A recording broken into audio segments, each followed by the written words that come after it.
kebanyakan kandang kosong. Dulu ini kandang jumlahnya semuanya 60 kandang. Dulu kita di sini diisi sampai 50 ekor, 50 sampai 55 ekor. Setelah dampak, ya ini paling hanya 12 ekor sekarang. Yang ada hanya 12 ekor. Karena kita berat di pakan dan perawatannya juga. Karena untuk karyawan kita kurangin, yang tadinya untuk di dalam kandang ini ada 4 orang, sekarang hanya 2 orang.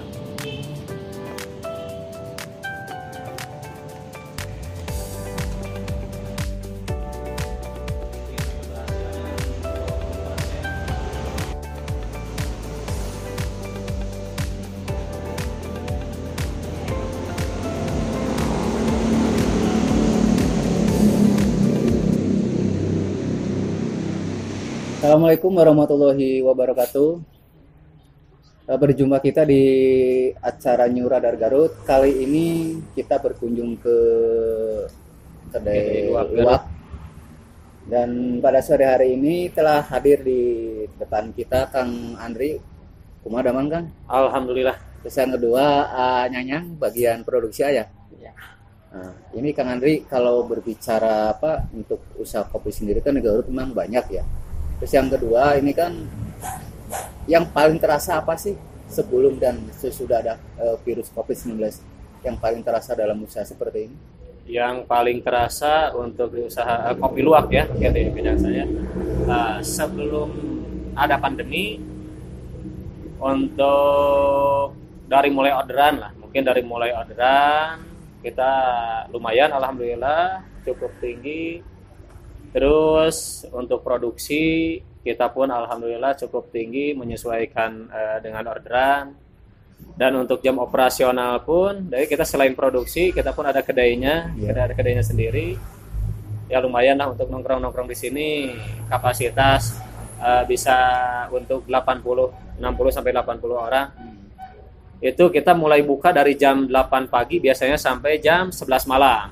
Dari jam 9 pagi sampai jam 11 malam. Bahkan bisa lebih. Nah, setelah COVID, pertama dari mulai produksi tentu sangat turun drastis. Untuk awal-awal COVID ini kita bukan menurun lagi, tapi benar-benar vakum.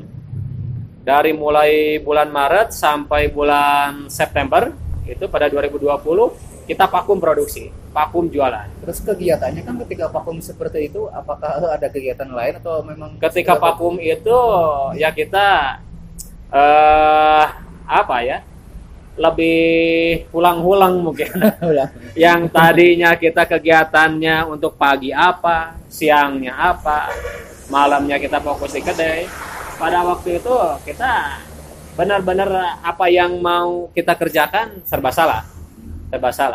Untuk produksi, kita produksi nggak bisa produksi karena penjualan pun kita benar-benar vakum, produksinya kita vakum.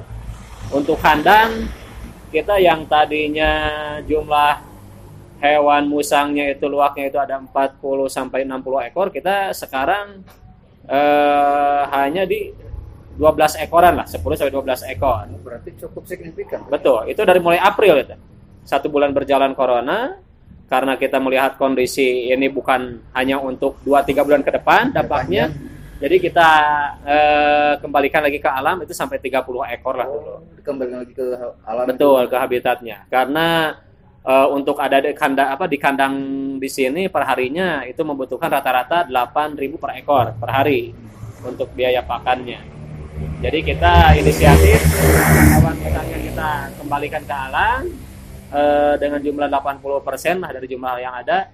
Terus jumlah karyawan pun kita hanya 50%. Tadinya kita ada 6 orang, berarti kita menetap hanya 3 orang. Berdampak sekali kan? Sangat berdampak. Walaupun 3 orang itu kita ya kerjanya kita bingung, ngerjain apa seada-adanya lah. Produksinya paling ya kita hanya produksi di kandang, bukan produksi untuk pengemasan, terus kita untuk penjualan, bukan. Tapi kita produksi berjalannya di kandang. Itu pun hanya 30-40% lah. Karena kasihan juga pada waktu itu kebetulan para petani pas musim kopi dengan harga yang cenderung sangat jauh dari normalnya, hanya 50%. Yang tadinya kita nerima beli di sini 10.000 per kilo, waktu itu kita beli hanya di kisaran 5.000 sampai 6.000 per kilo. Itu. Walaupun murah, ya kita tetap bingung mau produksi banyak, ya penjualannya nanti kemana larinya. Karena memang daya beli masyarakat juga betul ya. Itu kita rasakan dampaknya sangat terpuruk itu sampai November, sampai Oktober lah, sampai Oktober baru kita mulai produksi. 1 bulan Oktober ke November berjalan lagi karena kita cenderung atau fokusnya kita di produksi, kerjasama dengan beberapa restoran yang ada di DKI, Jabar, Jawa Tengah, ada juga di wilayah Banten. Ya. Itu mereka cenderung ya sama seperti kita, restoran pun sama tutup. Mereka tutup itu mulai dari Maret, ada yang sampai Agustus, ada yang juga sampai September. September baru pada buka lagi. Otomatis nggak bisa ngirim produk. Otomatis juga, ya? Kita ruginya double. Produk kita yang sebelumnya sudah ada di restoran pada bulan Februari untuk Maret itu kita masuk lagi restoran pada bulan September, ada yang Oktober juga. Ya otomatis barang yang sudah 5 bulan 6 bulan di pengemasan kita udah nggak pede lagi untuk jualnya. Walaupun memang kopi tidak ada expirednya, tapi tetap itu udah nggak fresh lagi. Peminat sendiri biasanya banyak nggak sih kan? Kan misalkan barangkali kan kalau yang hobi atau penikmat kopi kan suka nongkrong sambil ngopi. Nah kalau untuk jenis kopi luwak ini yang kelihatan itu apa banyak nggak peminatnya? Setelah dampak kopi dia sedikit ya. Kalau sebelum ada COVID memang lumayan. Alhamdulillah kita udah banyak bukan penikmat lagi tapi pelanggan mungkin. Mereka udah jadi pelanggan kita. Dan setelah ada COVID dampaknya luar biasa. Mungkin mereka juga pada mikir 7 kali daripada untuk ngopi luwak, mungkin nanti untuk cadangan beras di rumah. Ya kini kalau bagian produksi ini kan tadi karyawan juga ada yang berkurang juga. Nah biasanya itu per hari aktivitas itu misalkan tadi jam kerja kan dari pagi sampai sore. Ya. Nah setelah ada COVID ada pengurangan jam atau seperti apa di kegiatan produksi sendiri itu? Ada pengurangan jam. Dari tadi bukannya jam 8, biasanya tutup jam 11. Ya. Sekarang pengurangan karena COVID paling malam jam 9. Gitu, tampaknya gitu. Jadi pengurangan jam gitu. Kalau untuk volumenya sendiri berarti otomatis berkurang ya? Iya, berkurang. Nah kalau ini ada ini nggak Kang ibaratnya harapan ataupun mungkin dalam situasi memang kan ini semua karena dampaknya nih. Nah mungkin ada yang ingin disampaikan nggak ke pemerintah? Ini kan salah satu item yang terkena juga kan, gitu kan? Ada nggak unek-unek ataupun masukan lah buat pemerintah gitu? Ya. Kalau masukan mungkin kita dari awal COVID ini memang dampaknya udah luar biasa. Kondisi kita sangat terpuruk lah, bisa dibilang bukan terpuruk tapi sangat terpuruk. Untuk segi ekonomi pengusaha, karena tetap apalagi kita pengusaha luwak beda dengan kopi reguler. Mereka tidak memikirkan kalau berhenti produksi ya berhenti, tidak ada kegiatan. Kalau saya di sini tetap, karena ada makhluk hidup, kita tetap perlu perawatan, perlu pakan, perlu orang juga yang jaga. Jadi tetap kita gaji, pakan tetap harus ada untuk operasional. Terus ya udahlah, kita semuanya sama kena dampak, mau pengusaha apa yang saya tahu dampaknya semua kena. Tapi untuk bulan sekarang juga kita baru dari kemarin Oktober, November, Desember baru mau latih berjalan lagi. Pangsa pasar baru mulai berjalan lagi. Yang tadinya 100% sampai merosot sampai ke 20%, baru berjalan ke 30%, mau naik ke 40%. Kenapa PSBB? Awal Januari kenapa PSBB? PSBB pembatasan berkala ini untuk jam, tentunya untuk pembatasan jam. Lebih kena lagi, kita ngedown lagi ke bawah karena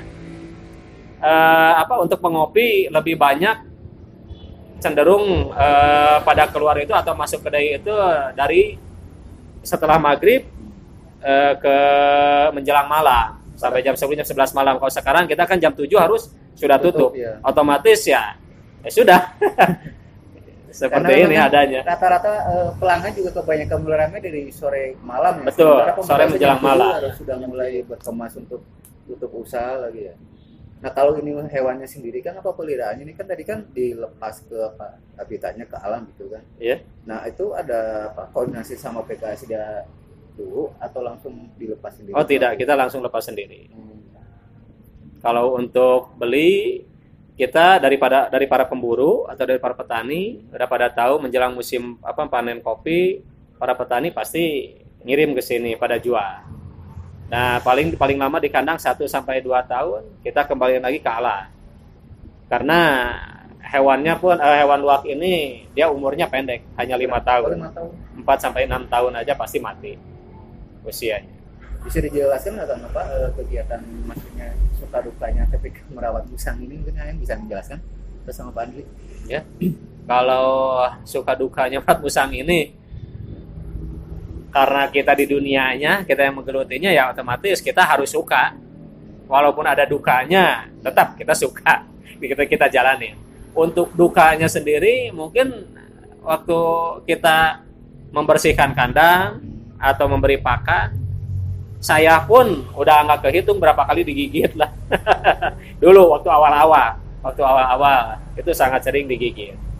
Atau bahkan lagi kita senang-senangnya sama si hewan yang A, yang B, berapa hari kemudian tidak lama sakit sampai mati pun di kandang. Walaupun kita antisipasi dari awal, kita pun kerjasama dengan dari pihak Keswan, dari Dinas Peternakan, hewan selalu diperiksa, divaksin dari awal. Tapi ya itu tadi kembali karena musang ini umurnya tidak panjang. Jadi begitu datang ke sini itu ada yang umurnya sudah 3 tahun, ada yang 4 tahun. Iya, Di kandang paling lama 1 tahun, 2 tahun mati. Memang seperti itu. Dari dokter hewan pun seperti itu. Kalau pakannya sendiri itu kan kalau sebelum COVID misalkan 3 kali ngasih pakan, setelah COVID ada pengurangan pakan sehari 2 kali. Kalau pakan kita tidak kurangin. Tetap. Mungkin kalau jatah makan saya kurangin. Kalau untuk musang sendiri tetap nggak sampai berkurang ada jatah makannya ya. Yang pisangnya ini tetap kita kasih pisang ini. Kita berapa hari selang dikasih daging, tetap kita kasih daging. Kasihan juga. Kalau bagian produksi sendiri sudah berapa tahun sih mengelola musang gitu? Baru 2 tahunan. 2 tahun. 2 tahun. Itu kalau volume produksi berdampaknya banyak nggak? Misalkan sebelum corona kan tadi misalnya nih dalam kapasitas kalau di angka kan 500, nah setelah COVID sekarang produksinya 300 gitu kan. Nah itu turunnya drastis nggak? Lumayan drastis ya. Tadinya kan order banyak ya kan? Karena vakum gini dia ada pengurangan. Bahkan kalau musim kopi juga akan dikurangin. Soalnya kan hewan-hewannya lagi sedikit. Apalagi kan sekarang nggak musim kopi. Nah, jadi agak dikurangin itu. Berapa orang yang untuk menjaga sama ngasih pakan hewan-hewan itu? Itu 2 orang. 2 orang. Kalau pas sebelum COVID Ada 4. 4. Ya. Berarti kurang lebih 50% juga. 50%. Nah ini kan selama ini kan mungkin ini pada program baru dari pemerintah ini kan ada yang menjadi prioritas untuk PEN kan, program ekonomi nasional. Termasuk salah satunya kan di bidang usaha. Nah kalau saya lihat di Garut mungkin baru konsentrasi ke dunia pariwisata yang saya lihat belum menyentuh ke sektor-sektor usaha seperti ini. Barangkali ada masukan ke pemerintah atau seperti apa untuk dunia usaha sendiri kan. Dan memang jadi prioritas program nasional lah untuk pemulihan ekonomi ini. Betul. Saya juga sering dengar, sering ngobrol dengan rekan atau bahkan tamu yang berkunjung ke sini bagaimana untuk pemulihan ekonomi ke depan dengan di dunia usaha kopi ini. Apalagi kopi di Garut ini kan udah menjadi senternya lah, udah jadi pusatnya mungkinnya untuk di Indonesia. Udah kemana-mana. Tapi kalau untuk kopi luwak sendiri dari segi pemasaran sekarang susah, kita tidak bisa menambah market lagi, boro-boro nambah market, yang ada kita malah terus, karena banyak restoran yang kerja sama kita pun banyak yang tutup sampai tutup, bukan cuma mereka berkurang omsetnya, tapi benar-benar sampai tutup, banyak gitu. dari sekian banyak restoran ya kurang lebih sampai 30% lah yang tutup sampai gulung tikar itu. Kalau presentasi tadi kan restoran ada yang dari mana Pak? Jawa Tengah itu kan. Kalau lihat presentasi itu kebanyakan dari daerah mana kan yang pesan paling banyak kopi luwak? Jawa Barat. Oh, Jawa Barat. Untuk Jawa Barat yang masih lumayan tinggi.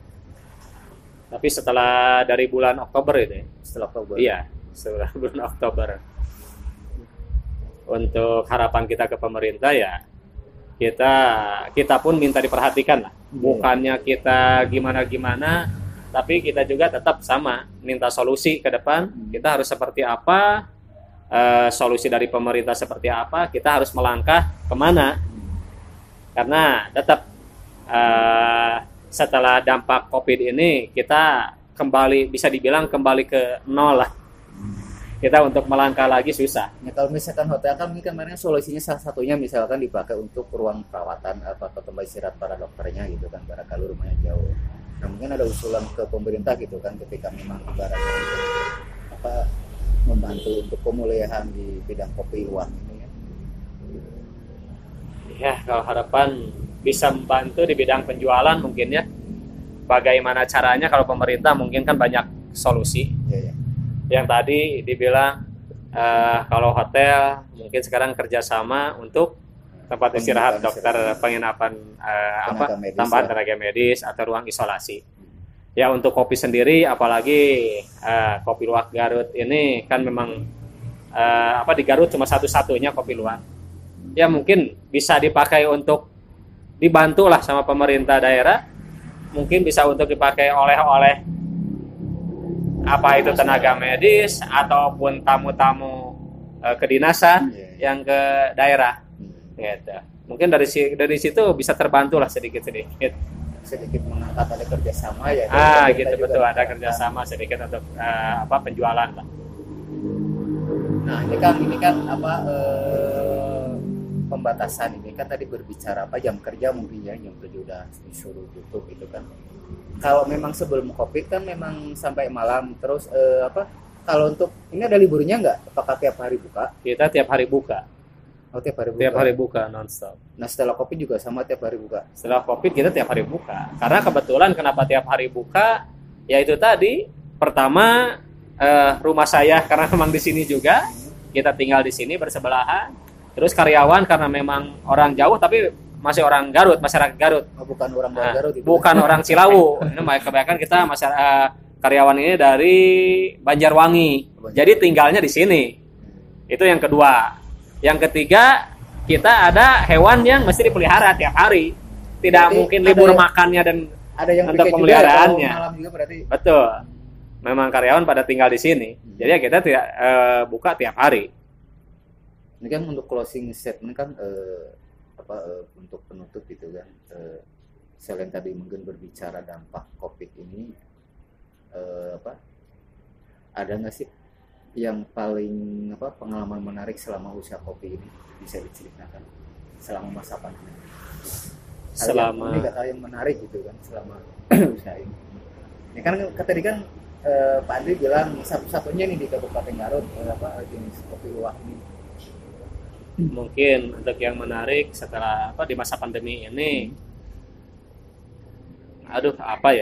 dia bingung masa pandemi tapi yang menarik. Kalau sebelum masa pandemi kalau setelah pandemi ini ya memang usahanya bisa dibilang termasuk usaha yang langka lah gitu kan, karena memang saya lihat di Garut kan memang baru ada satu tempat ini yang berjualan di kopi luwak kan, kalau yang lain memang kopi reguler memang banyak gitu kan. Mungkin ada sisi lain yang menarik nggak? Mungkin ada sisi lain yang menarik, tapi punten karena image orang kalau masuk atau dengan perusahaan saya ini memang kita dari awal kerjasama dengan pihak TNI AD. Ya mungkin saya sempat beberapa kali bandel. Yang tadinya harus tutup jam 7. Saya coba buka karena memang kita belum sama sekali belum ngalarisan. Pamali kalau belum ngalarisan katanya. Karena memang sepi, benar-benar sepi ini luar biasa. Siangnya bisa dilihat ini kosong molongpong, kita belum ngalarisan sampai sekarang. Karena memang kebanyakan yaitu tadi dari jam 5 sore sampai malam baru para pengunjung masuk menikmati kopi santai gitu di sini. ya itu tadi yang menarik, di tempat lain tutup, semuanya ditutup, mau tidak mau harus tutup, bahkan ada yang disegel. Saya coba-coba nakal. Iseng. Karena belum ngararisan, ini benar-benar karena belum ngararisan. Iya. Udah, saya buka aja lah gerbang, udah jangan ditutup, udah biarin buka. Jam 7, jam 8 ada pengunjung masuk, beberapa mobil. Nggak lama kemudian ada satgas. Ada satgas, itu dari pihak TNI-nya, dari Koramil, dari Polsek, dari kecamatan, dari Satpol PP-nya, bahkan ada yang dari Polres juga. Mungkin ke sini masuk ragu-ragu. Kirain saya mau pada ngopi, kalau saya biasa gitu kan, Kapolresnya aja datang ke sini ngopi, dan dimnya aja datang ke sini ngopi, atau Pak Bupatinya aja datang ke sini ngopi. Ini kan tujuannya lain, mau menghimbau, mungkin ya bukan mau membubarkan, tapi menghimbau agar segera tutup. Tapi ya tadi mau dikata apa, pasti saya dengarkan, tapi ya saya pun butuh, karena kita butuh untuk menggaji dan untuk pakan luar, mau tidak mau. Kebutuhannya nggak bisa Betul, kita ini udah hampir 1 tahun terpuruk, terus sekarang kita dipangkas lagi, baru mau jalan pangkas lagi. Tapi yang menariknya itu tadi, mungkin ke tempat lain datang langsung gedor, langsung suruh bubar, tutup, tapi ke sini ya alhamdulillah pada ngelihat saya mungkin ya itu menariknya lah, hanya cukup datang ke sini, aduh punten ya, tidak lama lagi mungkin ditutup gitu, minta ditutup gitu kan. Jadi ya yang menariknya itu aja lah. Ada juga yang pengunjung dari tempat lain yang biasa di mana mungkin tahu kalau di sini pasti di sana mah nggak dibubarin lah, masuk ke sini malam. Tapi kalau pas lagi saya buka itu ya mereka masuk. Kalau itu pun hanya yang beberapa kali ya, punten, bukan tiap malam bisa dicek ke sini. Kasihan Bu Camatnya, Kapolseknya kasihan. Bisa dicek. Kalau pas lagi buka dari kota mungkin pada naik ke sini ya welcome, saya masuk aja lah. Yang penting kita ya itu tadi protokol kesehatan. Karena di sini memang tempatnya lumayan luas juga. Jadi tidak ada kerumunan. Satu meja paling kita 2 orang, jaga jarak. Tempat cuci tangan kita sediakan juga, untuk kebersihan kita jaga. Jadi ya saya udahlah jalan aja lah. Tapi itu sesekali, bukan tiap malam. Yang menariknya mungkin itu aja lah. Sekarang pas pembatasan skala ini. Kalau lagi sekarang katanya diperpanjang lagi kan PSBB. Sekarang perpanjang lagi kan 2 minggu ke depan sampai tanggal 8. Ya wassalam lah ya sudah. Kita gimana takdir aja lah, ada rezeki. Yang penting kita mah usaha ya. Betul, yang penting kita tetap buka, tetap optimis. Walaupun dengan jam pembatasan ini memang kita pasti sangat menurun. Siangnya pun udah nggak ada, malamnya kita ditutup. Tapi kita tetap optimis lah. Kita tetap optimis, ada rezeki yang datang. Gitu aja. Ya, mungkin ini sedikit pengalaman lah suka duka di saat masa pandemi. Memang dampaknya tragis kan ya, semua ini memang terkena. Sekian dari kita di New Radar Garut pada sore hari ini. Assalamualaikum warahmatullahi wabarakatuh. Waalaikumsalam warahmatullahi wabarakatuh. Sampai jumpa.